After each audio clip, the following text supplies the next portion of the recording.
cùng tiếp tục học thêm một cấu trúc nữa có từ go hay được dùng trong văn nói hàng ngày. Mình sẽ dùng cấu trúc be going to do something, có nghĩa là mình sắp làm điều gì đó. Và chúng ta sẽ cùng xem một ví dụ để các bạn hiểu rõ hơn về cách dùng của cụm từ này nhé. Giả sử các bạn còn nhớ cả cụm ăn trưa mình dùng trong tiếng Anh là have lunch. Right, say it again. Have lunch. Động từ have trong trường hợp này được dùng với nghĩa ăn.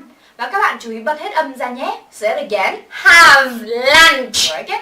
Và cấu trúc của mình là be going to do something. Thì động từ do ở đây mình thay bằng cả cụm ăn trưa là have lunch. Và cả cụm sắp ăn trưa mình sẽ nói là be going to have lunch. Right, say it again. Be going to have lunch.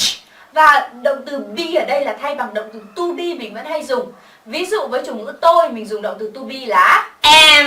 Với chủ ngữ bạn mình dùng là are. Với chủ ngữ cô ấy mình dùng là is. Right. Vậy nếu nói tôi sắp ăn trưa mình sẽ nói là I am going to have lunch. Right. Các bạn hãy nhớ cấu trúc be going to do something là chỉ việc mình sắp làm việc gì đó. Và động từ do ở trong cấu trúc được thay bằng các hành động mà mình sẽ làm. Mình cùng nói lại, tôi sắp ăn trưa là I am going to have lunch. Right, say it again. I am going to have lunch. Và tiếp theo, bạn sắp ăn trưa mình sẽ nói là You are going to have lunch. cô ấy sắp ăn trưa là She is going to have lunch. Right. Bây giờ chúng ta sẽ tập kéo câu dài hơn nhé. Giả sử tôi sắp ăn trưa với bạn của tôi thì bạn của tôi trong tiếng Anh là My friend. Say it again. My friend. Khi mình làm gì cùng ai đó mình sẽ dùng giới từ With. Right, say it again. With. Với bạn của tôi sẽ là With my friend. Các bạn cứ nói thật từ từ và bật hết toàn bộ các âm ra nhé. Say it again. With my friend. Cả câu của chúng ta là tôi sắp ăn trưa với bạn của tôi là I am going to have lunch with my friend. Right, say it again. I am going to have lunch with my friend. Bây giờ chúng ta sẽ đổi chủ ngữ sang cô ấy nhé. Cô ấy sắp ăn trưa với bạn của cô ấy thì sẽ là She is going to have lunch with their friend. Right, say it again. She is going to have lunch with their friend. Right. Với chủ ngữ cô ấy thì mình phải đổi với bạn của cô ấy. Bạn của cô ấy là Her friend. Right. Cũng tương tự như vậy, trong trường hợp chủ ngữ của chúng ta là ngôn bạn. Bạn sắp ăn trưa với người bạn của bạn thì bạn của bạn sẽ là Your friend. Và cả câu với từ chủ ngữ bạn sẽ là You are going to have lunch with your friend. Right. Thì các bạn chú ý một chút, cấu trúc be going to do something là chỉ mình sắp làm điều gì đó. Và bây giờ chúng ta lại tập cách hình thành câu hỏi nhé. Thì cấu trúc này tương tự như ở thì tiếp diễn mà các bạn đã được học rất kỹ ở lớp cơ bản. Trong cấu trúc này mình có dùng động từ to be. Vậy nên nếu muốn hình thành câu hỏi thì mình lại đảo động từ to be lên đầu. Giả sử you are mình sẽ đảo thành Are you? Có phải bạn sắp ăn trưa với bạn của bạn không sẽ là Are you going to have lunch with your friend? Right, say it again. Are you going to have lunch with your friend? Và giả sử không phải như vậy thì mình sẽ trả lời là No, I am not going to have lunch with my friend. Right. Vẫn tương tự như thì tiếp diễn đúng không ạ? Vì câu có động từ to be nên khi biến về dạng phủ định không thì các bạn sẽ thêm từ not và sau động từ to be. Mình sẽ trả lời no, I am not. Mình cùng nói lại cả câu là No, I am not going to have lunch with my friend. Right. Vậy chúng ta lại tiếp tục hỏi. Thế bạn sắp ăn trưa với ai thế? Với ai mình dùng từ để hỏi Who? Vậy bạn sắp ăn trưa với ai thế? Mình sẽ hỏi là Who are you going to have lunch with? say it again. Who are you going to have lunch with? Giả sử mình sắp ăn trưa với mẹ của mình thì mẹ của tôi trong tiếng Anh là My mother. say it again. My mother. Tôi sắp ăn trưa với mẹ của tôi. I am going to have lunch with my mother. Very good. Bây giờ các bạn vừa nghe, vừa nói và tập dịch đoạn hội thoại sau sang tiếng Anh nhé. Có phải bạn sắp ăn trưa với bạn của bạn không là Are you going to have lunch with your friend? Mình trả lời không thì câu sẽ là No, I am not going to have lunch with my friend. very good. Chúng ta lại tiếp tục hỏi, vậy bạn sắp ăn trưa với ai thế? Who are you going to have lunch with? Say it again. Who are you going to have lunch with? Các bạn vừa nghe vừa nói theo và ghi vào vở luôn nhé.